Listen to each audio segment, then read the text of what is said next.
as I dive into the world of horror to find out if Annabelle really is the queen of horror.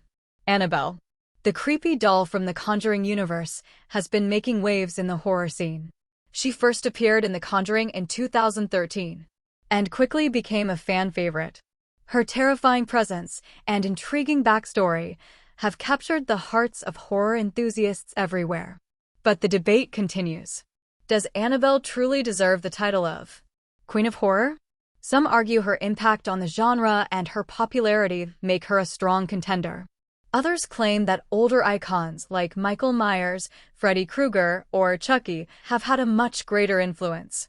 So, what criteria should we use? Box office success?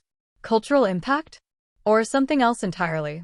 Annabelle's origins are deeply rooted in the Conjuring universe, but the legend goes much deeper. In real life, Annabelle was a simple Raggedy Ann doll given as a gift in the 1970s. She belonged to a young nursing student named Donna. Soon after receiving the doll, strange things began to happen. Notes appeared on parchment paper Donna didn't even own, saying, "Help us" or "Help Lou."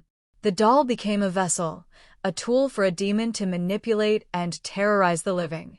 Eventually, Annabelle was locked away in the Warrens Occult Museum, sealed inside a glass case, with a bold warning, "Do not open."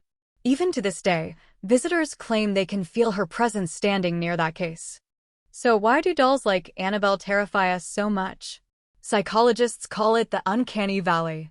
Things that look almost human, but not quite, trigger our brains to sense danger.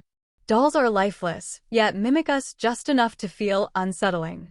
Horror films have used this fear for decades.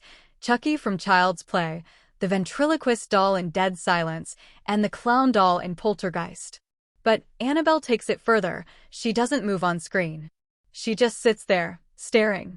Sometimes, doing nothing at all is the scariest thing of all. But how does Annabelle compare to other horror giants? Michael Myers, the silent killer from Halloween, has terrified audiences since 1978. Freddy Krueger, with his razor glove and dream-haunting powers, became a pop culture icon in the 1980s. Chucky, the killer doll, mixes dark humor with gore, giving him a unique legacy. Annabelle is different. She doesn't chase. She doesn't strike. She just is. And in a genre that often relies on jump scares and gore, Annabelle proves that restraint can be terrifying.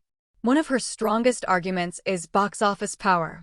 Her solo films, Annabelle, Creation, Annabelle Comes Home, have grossed over $800 million worldwide.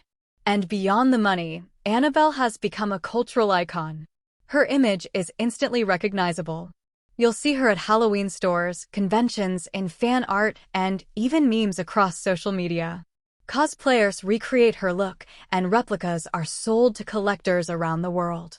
In just a few years, she went from a creepy prop to one of the most famous horror figures of all time. Fans are divided.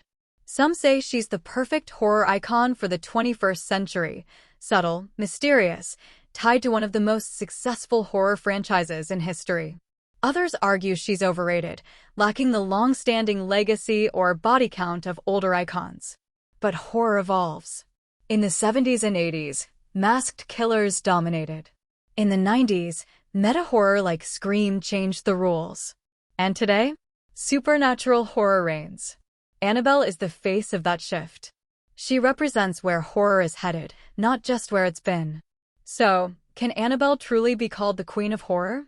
Her real-life legend, her chilling on-screen presence, her massive cultural impact, and her box office dominance all make her a strong contender. Queen of Horror. But horror royalty is always up for debate. Michael Myers, Freddy Krueger, Chucky, Ghostface, these names have defined horror for decades. Annabelle may be the newest member of the throne room, but she's already carved out her place in horror history. Love her or hate her, one thing is certain. Annabelle isn't going anywhere. She's here to stay. So what do you think? Is Annabelle truly the Queen of Horror? Or does another icon still rule the genre? Let me know in the comments below.